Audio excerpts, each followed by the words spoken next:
ঘড়ির কাঁটা টিকটিক করে এগিয়ে চলছে, সময় মাত্র 10 দিন। ওয়াশিংটনের করিডোর থেকে আসা এক গোপন বার্তা পুরো পৃথিবীকে স্তব্ধ করে দিয়েছে। জো বাইডেন প্রশাসন নাকি ইরানকে এক চূড়ান্ত সময়সীমা বেঁধে দিয়েছেন। 10 দিনের এই আলটিমেটাম শেষ হলেই কি তবে গর্জে উঠবে আমেরিকার আকাশ ছোঁয়া রণতরীগুলো?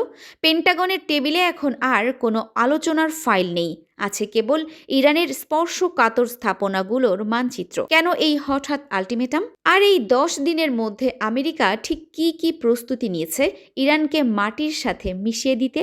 আজ আমরা উন্মোচন করব পেন্টাগনের সেই অপারেশন ইরান ব্লুপ্রিন্ট।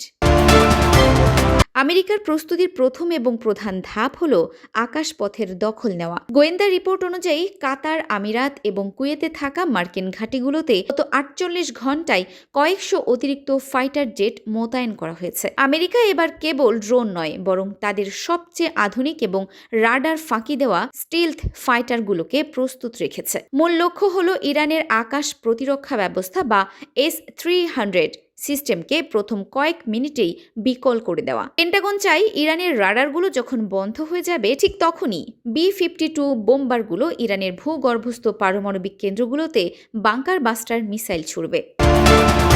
সাগরের নিচে এবং ওপরে আমেরিকা ইরানকে চারদিক থেকে ঘিরে ফেলেছে। পারস্য উপসাগরে মোতায়েন করা হয়েছে আমেরিকার 5th ফ্লিট। এর সাথে যুক্ত হয়েছে গাইডেড মিসাইল ডেস্ট্রয়ার এবং পরমাণু শক্তিচালিত সাবমেরিন। আমেরিকার নৌ প্রস্তুতির মূল উদ্দেশ্য হল ইরানের হরমুজ প্রণালী বন্ধ করার ক্ষমতা কেড়ে নেওয়া। পেন্টাগন আগে ভাগেই সেখানে মাইন সুইপার জাহাজ পাঠিয়ে রেখেছে। এই সাবমেরিনগুলো থেকে কয়েক হাজার টমাহক ক্রুজ মিসাইল ইরানের উপকূলীয় রাডার এবং মিসাইল বেসগুলোর দিকে তাক করা আছে। 10 দিনের সময়সীমা পার হওয়ার প্রথম সেকেন্ড থেকেই এই সমুদ্রের নিচ থেকে শুরু হতে পারে আগুনের বৃষ্টি।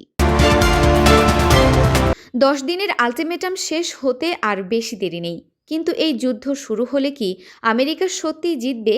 ইরান গত 4 দশকে নিজেকে এক দুর্ভেদ্য দুর্গে পরিণত করেছে। তাদের হাতে আছে হাজার হাজার হাইপারসনিক মিসাইল, যা মধ্যপ্রাচ্যের প্রতিটি মার্কিন ঘাঁটিকেই ছাই করে দিতে পারে।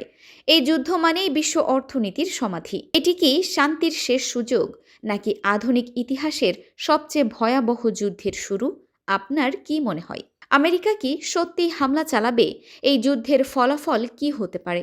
কমেন্টে আপনার মূল্যবান মতামত জানান।